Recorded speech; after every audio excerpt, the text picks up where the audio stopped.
everybody, Edwin the Magic Engineer, and I wanted to make a quick update and talk about some of my perceptions on what I see for like investing in Magic in the near term and short term. There's some trends I see going on, and this is getting mentioned in other people's videos, but I wanted to give you my take on it as well. And firstly, you'll notice I'm wearing an Astros hat because I am in Houston, Texas, and the Astros are doing great in the World Series. They just had they're 2-2 now. They just lost their game tonight against the Dodgers, so it's pretty cool. My wife and I actually went to one of the games after we first moved here last year. Actually, I've been to 2 of the games. My wife's gone to one with me, and but we didn't get to go to the World Series, but we almost bought tickets to actually go, and I'm kind of thinking maybe we should have and stuff, but anyways, it's been really cool. Anyways, you'll notice over here there's all these pre-release packs, and what happened was I had one that looked kind of like this, and it was an Oath of the Gatewatch, and I opened it up, and I was thinking about how much fun it was, and I didn't do it at a tournament, I did it here at home. And I started thinking about how unique these things are, and so I went on eBay and I purchased this whole set of these 6 pre-release packs, and the seller was called The Castle. I don't know if that will come in clearly, and I'll put their eBay name below. And they had these at a fantastic price, and I picked them up, and they even threw some extra booster packs in, one of which was Modern Masters 2017. And they told me they had more, so I told them I'd give a quick shout out in my video, and just to say thanks for having them on eBay at a great price. But I want to talk about them a little bit because, they only really get made, for when sets are coming out and there's the little events, and most of the ones that actually get made get opened. There isn't a lot of them that float around that still exist. So in terms of investment, these might not actually be bad things to invest in if you can buy them at the right price. I mean, most of them, will have, several booster packs inside, and if you can get them anywhere close to the cost of the booster packs that are actually in the box, it's probably a direct win. I mean, I specifically remember I went to a Kaladesh pre-release event with my neighbor down the street, and there was a neat little fold-out thing that was in here and stuff. It was cool. It's just there's neat little prizes that are in these sometimes, and cool pre-release foils and stuff. So I just wanted to call these out as something to kind of keep your mind on, as something that's possible for investment. And the next topic I wanted to look at... Oh, actually, one more thing I want to mention. I already had these ordered when Rudy from Alpha Investments made some comments about the same kind of thing, saying that they're pretty good. I've been waiting for these to show up in the mail, but they took forever, so they just finally showed up this weekend. Anyways, the next topic... I'm finding myself having a hard time wanting to pour out a lot of money for some of the newer sets and the newer cards. It seems like more and more I keep just losing my taste for all the newer stuff and just wanting to just delve deeper into the old school format. Because I see those cards as going up in value. I see the format as kind of gaining momentum and people discovering it and discovering how awesome it is. And specifically, I've made earlier videos on it, but I want to mention one thing very specifically. When you go to an old school tournament, one thing you'll notice is there's a huge variety of decks. It's not like there's 1 or 2 dominant decks, and then everyone's trying to get those cards, and so those cards are expensive and everything else is subpar. It's really widespread. I mean, you see people that play totally unpowered, either elf decks or goblin decks or Urnamageddon decks, or people play fully powered decks the deck, or my Turbostasis deck, or a fast red, green, blue creatures deck like my Rug Crazies. You see all these different kinds. Black is a major archetype too. A lot of people play black, and not everybody just goes straight to Jazam, and people do lots of Hymn to Turek and Hypnotic Spectre, and these decks are all good. And so there's so much variety in the format. It makes the tournaments really fun, and it makes the cards very collectible.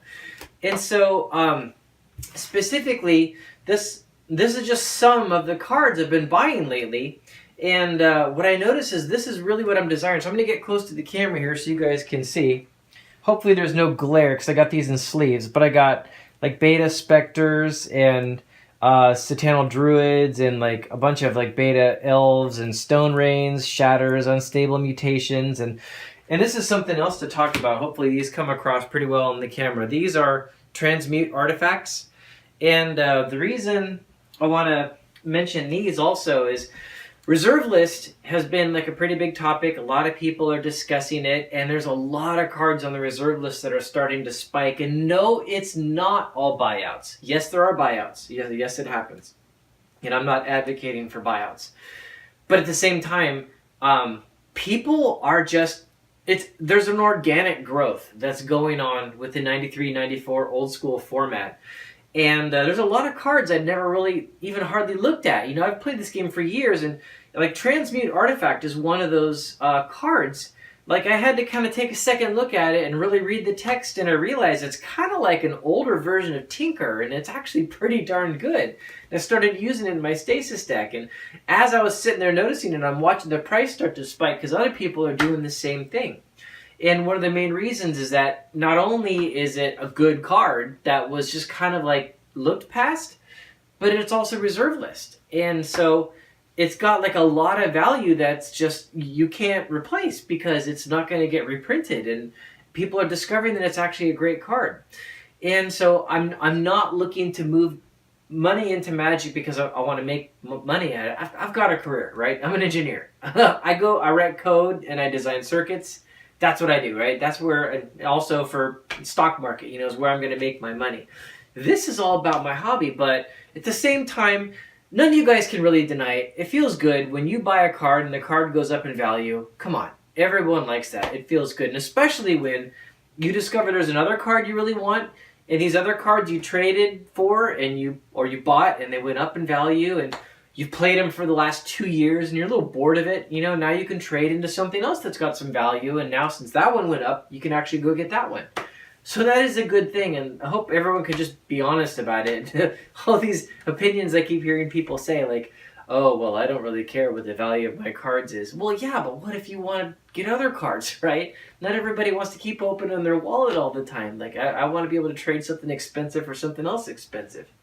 So anyways, the 93, 94 format cards and the reserve list cards is where I just keep finding myself wanting to spend money. And I've been checking with other people, and they seem to be in about the same boat. So I think there's definitely momentum going on there. And I think it's going to continue to build because the format's awesome, the value is going up, and all the things that seem to be missing in standard, where you only have like a few decks that don't dominate tournaments, in old school, like those things are just not there. And also the player base is just like they're really into like what they're playing, and people seem to be really friendly in the games. And so anyways, there's an impact on some other things like this right here. This is a Birds of Paradise that was 8th edition, if you guys can see it. Now I want to bring up a card like this because there's a lot of cards I have in my collection in these drawers, like in all this craziness in here. There's a lot of stuff that actually exists in Alpha, Beta, Unlimited, Antiquities, all that. But the version I own was like later printings. And until Old School came out, I actually was fine with having those older ones. But now, since the rules in Old School basically say your artwork has to be the Old School artwork, it can't be one of a newer printing of a card, right? So you take a card like Bird of Paradise, and this is the old printing of it right here, and then you got the new printing of it from other editions. And the reason why that's pretty important is you got to have the old one. You can't go to a new artwork. And so I'm finding I'm taking a lot of my older cards that just have a slightly newer artwork, but I want to play them in Old School, so I'm dumping the ones with the newer artwork, and I'm going straight to the older artwork because it has the nostalgia, and that's actually what's allowed in those formats. So something to be aware of for you guys: if you have cards with the newer artwork, if you want the cards and you don't care about Old School, you might hit a point pretty soon where you can buy those newer artworks a little bit cheaper. If you want to grab the old artworks before they start going up in value, you might consider doing that because people are starting to discover this format and it's starting to really actually go up. So another thing I wanted to mention is Iconic Masters is the newest set that's going to be coming out. and Iconic Masters. Rudy talks about it an awful lot. I don't need to reiterate all the points that he basically makes, but I will reiterate one point that I think he's very on about. Iconic Masters is very different than the other Masters sets because everybody knows about it like way in advance, like everything that's in it. And everything that's in that set, it's got some good cards. It definitely does. I mean, is it, as of today's prices, worth the box price? Worth that, $190, $200 a box? Well, yeah, probably right now. I might buy 1 or 2 boxes myself. In terms of how's that going to be long term, I don't really know. If that's going to be like the best thing, and I think there might not be enough like high dollar cards to really justify that price, and they might come down later.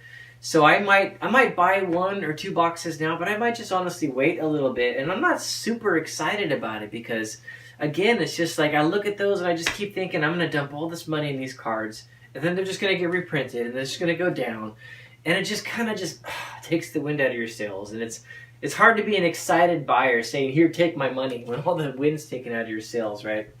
So another topic I wanted to get into, Mishra's Workshop. There's a lot of discussions about how they're in the top 8 for Vintage this last year.